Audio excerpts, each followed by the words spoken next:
सो Henry Fayol के principle पढ़ने के बाद हम एफ.डब्ल्यू. टेलर के साइंटिफिक मैनेजमेंट प्रिंसिपल पढ़ेंगे.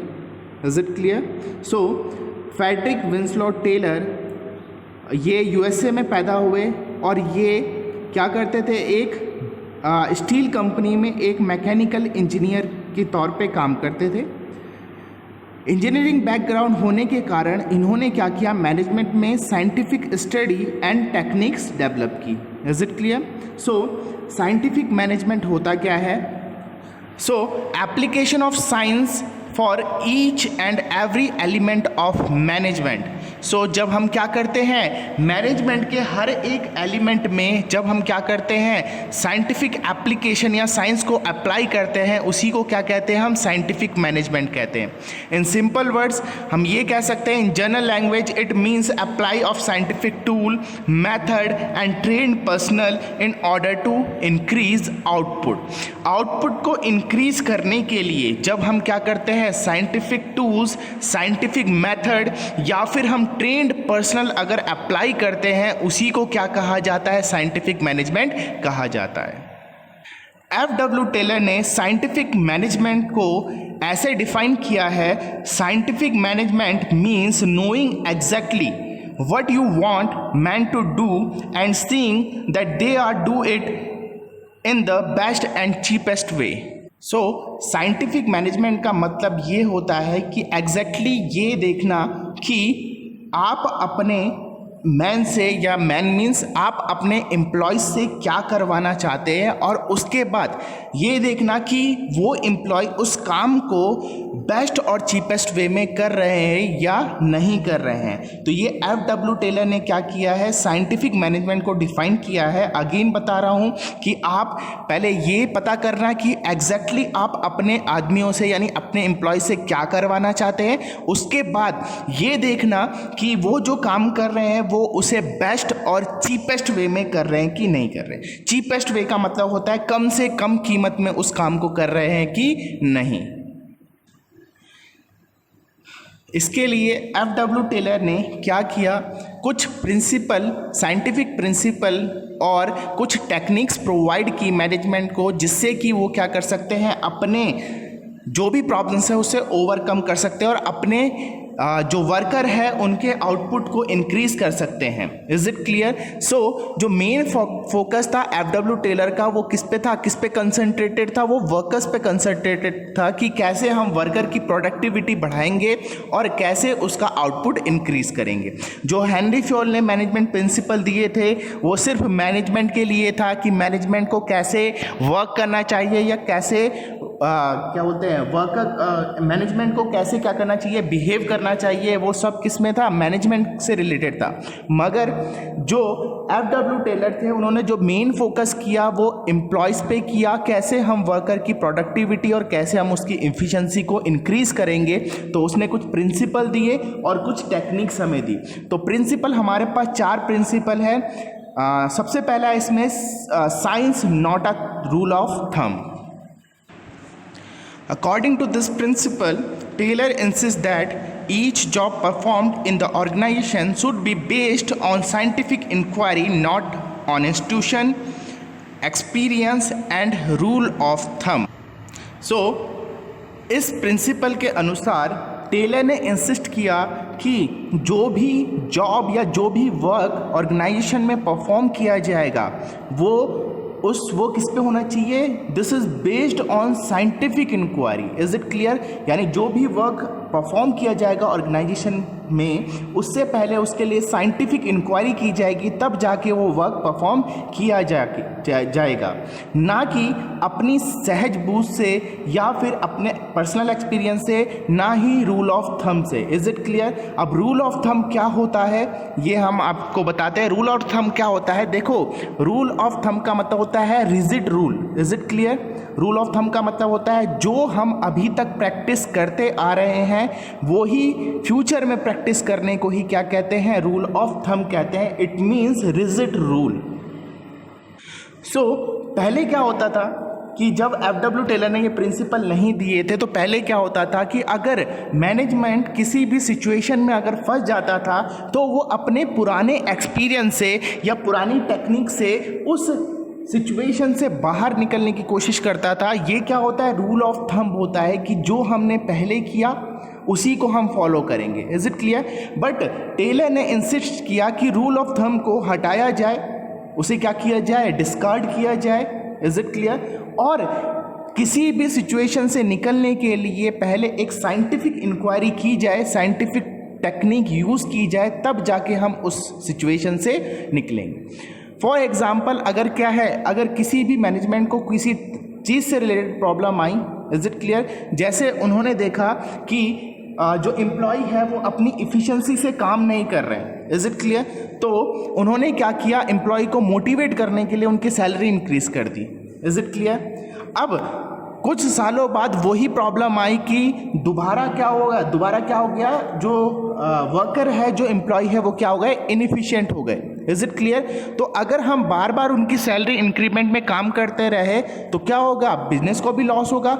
मगर इफ़िशियंसी डिक्रीज होने के और भी कारण हो सकते हैं। इसका मतलब ये नहीं कि हमने पहले क्या किया था, उनकी सैलरी इंक्रीज की थी तो उनकी इफ़िशियंसी इंक्रीज हो गई थी। Is it clear?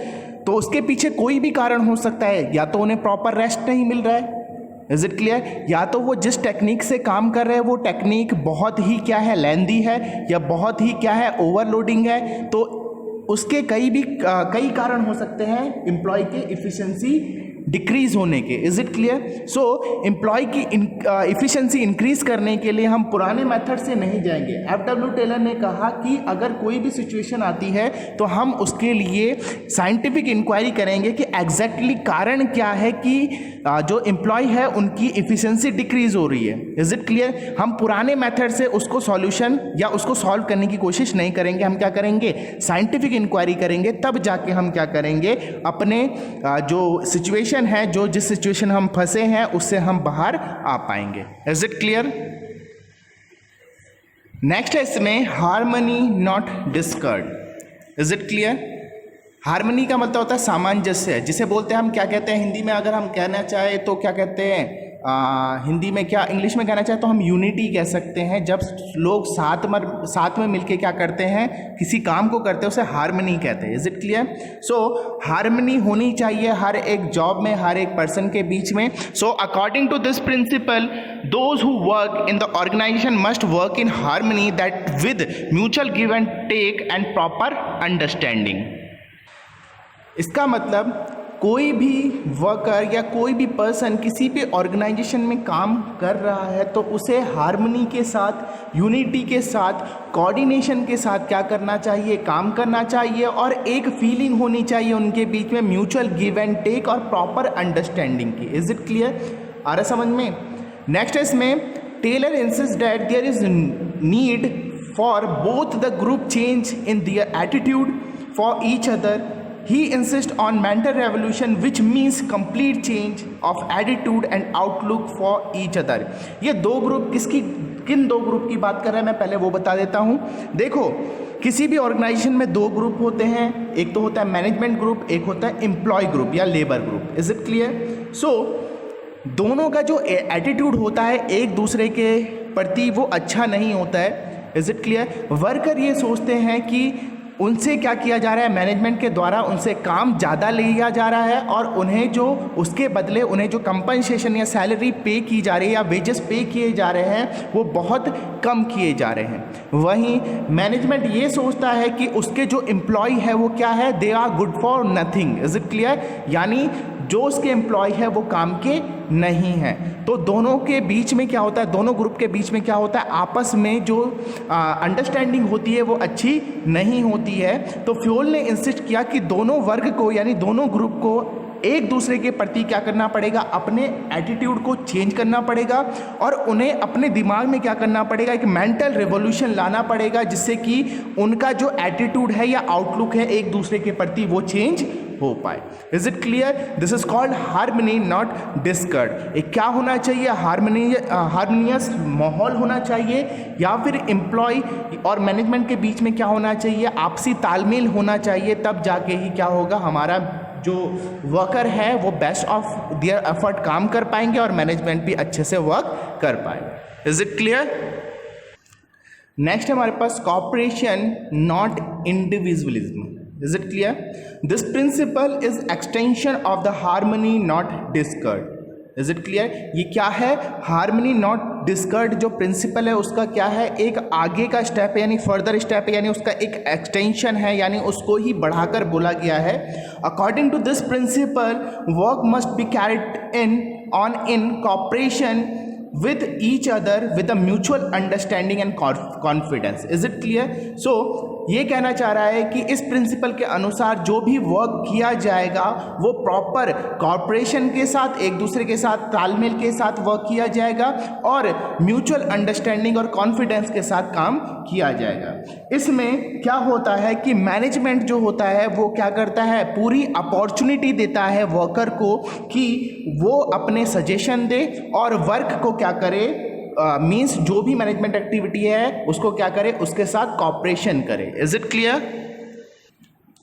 वर्क में कॉपरेशन बढ़ाने के लिए मैनेजमेंट को क्या करना चाहिए? जो भी एम्प्लॉय के गुड सजेशन है उनको क्या करना चाहिए? वेलकम करना चाहिए, और अगर उनके सजेशन जो है वो अच्छे हुए तो उनको रिवॉर्ड भी, उस सजेशन के लिए रिवॉर्ड भी देना चाहिए। At the same time worker should not go strike and make unreasonable demand. So उसी के साथ साथ देखो मैनेजर को तो क्या करना चाहिए, मैनेजमेंट को क्या करना चाहिए, वर्कर के साथ कॉपरेट करने के लिए उन्हें क्या करना चाहिए, मैनेजमेंट को क्या करना चाहिए, जो भी एम्प्लॉय है या जो भी वर्कर है उनके अच्छे जो सजेशन है उनको वेलकम करना चाहिए और उनको रिवॉर्ड देना चाहिए उस सजेशन के लिए। वहीं वर्कर को भी क्या करना चाहिए, मैनेजमेंट के साथ कॉपरेशन करना चाहिए और बिना बात के स्ट्राइक या कोई भी अनरीजनेबल डिमांड उन्हें नहीं करना चाहिए।